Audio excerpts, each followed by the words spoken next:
كان مهندس اتصالات عبقري ومجنون بحاجة اسمها أمن المعلومات. آدم كان مأمن جدا لخطيبته مي وصاحبه زياد، وكانوا دايما التلاتة مع بعض في الخروجات. آدم من كتر حبه لمي عمل لها ابليكيشن مخصوص على موبايلها يطلب لها ديليفري ويحجز لها مشاورها، وقايل لها يا مي البرنامج ده عشان راحتك وأمانك، لو حصل لك حاجة بضغطة واحدة هعرف مكانك. مي كانت بتمثل إنها فخورة بذكاء آدم، بس الحقيقة إنها كانت بتستغل ذكائه ده عشان تغطي على علاقتها بزياد صاحبه. كانت بتروح تقابل زياد في شقته وبتقول لآدم يا حبيبي أنا في كورس البرمجة والمكان ما فيهوش شبكة، ما تقلقش عليا. آدم كان بيصدق لحد ما في يوم البرنامج اللي هو عامله بعتله تنبيه غريب على موبايله في نص الليل. البرنامج سجل إن موبايل مي اتفتح في لوكيشن غريب جدا، واللوكيشن ده كان عمارة زياد صاحبه.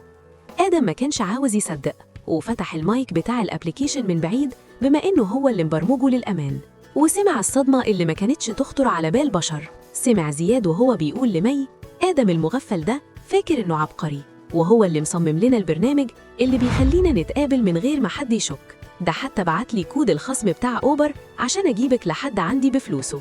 مي كانت بتضحك بهستيريا وبتقول لزياد آدم ده مجرد بروجكت في حياتي باخد منه البرستيج والفلوس، لكن قلبي معاك انت يا زياد.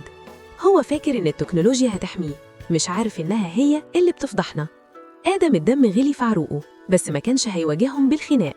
عمل حركة صايعة، بعت رسالة من موبايل مي عن طريق الابليكيشن لأبو مي والأهل زياد فيها لوكيشن الشقة، وكاتب فيها تعالوا شوفوا ولادكم وهم بيحتفلوا بخيانة آدم.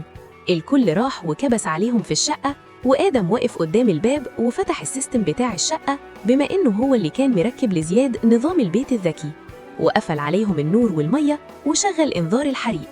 الفضيحة بقت بجلاجل قدام الأهالي، وآدم مسح الابليكيشن من موبايل مي قدامها وقال لها التكنولوجيا اللي عملتها عشان أحميكي هي اللي رمتك في الشارع يا مي، ومبروك عليكي زياد والضلمة.